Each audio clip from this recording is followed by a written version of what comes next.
ఈనాడు జరిగినటువంటి 34 శాసనసభ నియోజకవర్గాల్లోని ఉప ఎన్నిక పల్లా రాజేశ్వర్ రెడ్డి గారు జనగామ ఎమ్మెల్యేగా ఎన్నిక ద్వారా ఏర్పడినటువంటి ఎన్నికను రాకేష్ రెడ్డి గారు ఒక మంచి అభ్యర్థి అని శాసన మండలికి ఒక మంచి నాయకులను పంపిస్తే ఈ రాష్ట్రానికి మేలు జరుగుద్దని చెప్పేసి తెలంగాణ రాష్ట్రంలోని విద్యావంతులు, మేధావులు, పట్టభద్రులు, ఉద్యమకారులు, తెలంగాణను రాష్ట్ర సాధనలో కృషి చేసినటువంటి మేధావులందరూ కూడా ఈ ఒక్కసారి గట్టిగా ఈ 34 నియోజకవర్గాల్లో కష్టపడి పనిచేసి రాకేష్ రెడ్డి గారిని బ్రహ్మాండంగా మంచిగా ఓట్లతో గెలిపించబోతున్నారు.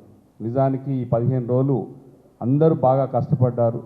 నిజంగా భద్రాద్రి కొత్తగూడెం జిల్లాతో పాటు ఉమ్మడి 10 నియోజకవర్గాల్లో కూడా స్వయంగా ఎక్కడోళ్ళు అక్కడ తిరిగి కష్టపడి ఓట్లు వేయించారు. పట్టభద్రులు కూడా ఊహించని విధంగా దాదాపు 70% అయింది ఓటింగ్ భద్రాద్రి కొత్తగూడెంలో. 69 పాయింట్ చేంజ్ అంటే దాదాపు 70% ఓట్లు వేశారు.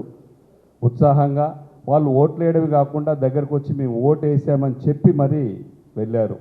అంటే ఈ రాష్ట్రంలో ఎలాంటి పరిస్థితి ఉంది, ఎలాంటి అభ్యర్థులను నిలబెట్టారు, వాళ్ళు ఎలాంటి అభ్యర్థులు కావాలో అని పట్టభద్రులు 34 నియోజకవర్గ ప్రజలు మేల్కొని ఈ రాష్ట్రానికి బీఆర్ఎస్ పార్టీ సరైన పార్టీ, కేసీఆర్ గారే సరైన నాయకులు, ఇక నుంచి ఇంకా బీఆర్ఎస్ పార్టీ శకం స్థానిక సంస్థల్లో కానీ అన్నింటిలో కూడా బీఆర్ఎస్ పార్టీ ఉండాలని చెప్పేసి మనస్ఫూర్తిగా అన్ని రంగాల్లో ఉన్నటువంటి పట్టభద్రులందరూ కూడా బీఆర్ఎస్ పార్టీ వైపు మొగ్గు చూపారు.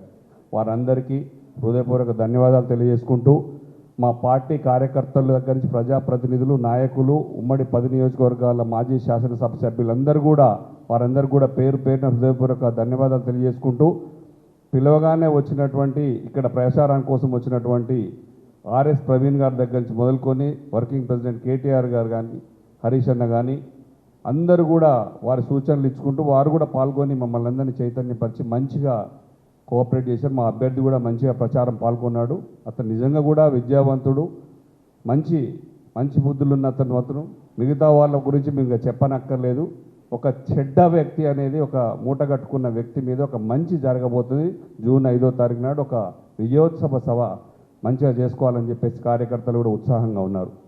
మరొక విధంగా ఇంకోసారి మళ్ళీ చెప్పాలంటే ఈ జూన్ 2వ తారీఖు నాడు దశాబ్ది ఉత్సవాలు కేసీఆర్ గారు 3 రోజుల పాటు నిర్వహించాలని చెప్పారు. ఇవన్నీ కూడా మన బీఆర్ఎస్ పార్టీ కార్యకర్తలు, ఉద్యమకారులు, మేధావులు అందరూ కూడా చాలా బ్రహ్మాండంగా చేసుకోవాలని చెప్పేసి మనస్ఫూర్తిగా మీడియా ద్వారా అందరం జరుపుకుందామని తెలియజేస్తూ, ఒక్కటి చెప్పాలంటే ఇప్పుడు ఉన్నటువంటి పార్టీ తెలంగాణ తెచ్చాము మేమే చేసుకుంటాము అనే విధంగా ఉన్నటువంటి మీరు స్వాతంత్రం వచ్చిన తర్వాత దాదాపు 50 ఏళ్లకు పైగా ఈ రాష్ట్రాన్ని పాలించారు. మీరు తెలంగాణ ఆవశ్యకత, తెలంగాణ అవసరం ఉన్నదని తెలిసిన మీరు ఏ రోజైనా మీరే తెలంగాణ రాష్ట్రాన్ని ఇచ్చుంటే ఈరోజు బీఆర్ఎస్ పార్టీ ఇలా ఉండేదా?